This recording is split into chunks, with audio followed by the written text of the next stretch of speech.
Well, I saw a wild fox the other morning. Now, if you know us, you may be thinking that the ranch that we're in the middle of buying, that's where I saw the wild fox, that there are foxes on our place. Well, this was a young fox, and actually it wasn't on the ranch. This fox was sitting in our neighborhood, not 50 yards from where we live, and we saw it on our walk. In fact, we came around a loop on our walk, and he had crossed, I guess, through backyards or the alley, and now he was on the other side of the loop watching us again. You know, this is Steve Ridgel, and I like to think about things and what it makes me think about God and other people. And you know what I thought about when I saw that fox?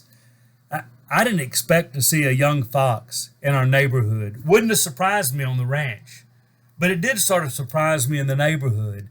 And it made me think about a few things that show up unexpectedly. One of them is God.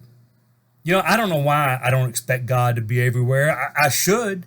I know how God works. But God shows up time after time after time when I don't even expect him. It may be a granddaughter's injury when the surgeon says divine intervention is going to keep her from having surgery. In a hospital room, in a living room with people in crisis, God shows up. God does amazing things if we will ask him and trust him. And man, that matters. And so I thought a lot about God showing up when I'm really not expecting him, even though I should.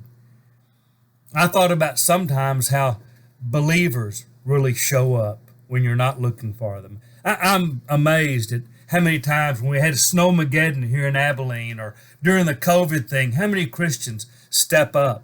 Well, we've got a good friend who's got COVID, and he's a single dad, and his daughter and his mom are with him, and it's a hard thing. And we took some food over, and they needed a little help, and we just asked a couple of people to help, and we quickly raised a significant amount of money to buy them groceries.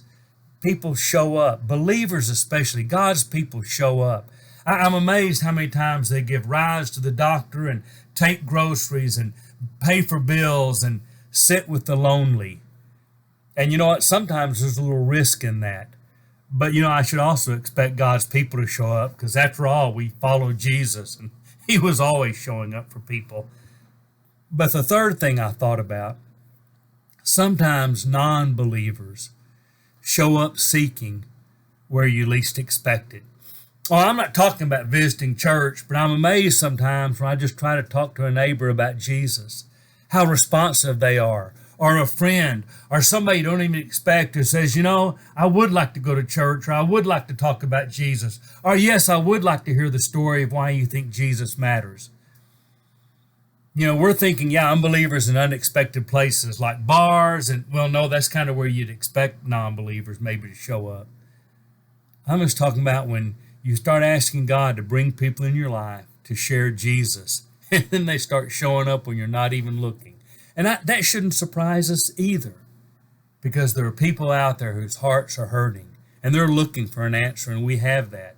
So I'm thankful for a young fox in my neighborhood that reminded me to be looking for God to show up, to appreciate the way his people show up, and to look for the non-believers who are seeking him to show up. This is Steve Ridgel saying, let's be on the lookout and expect the unexpected.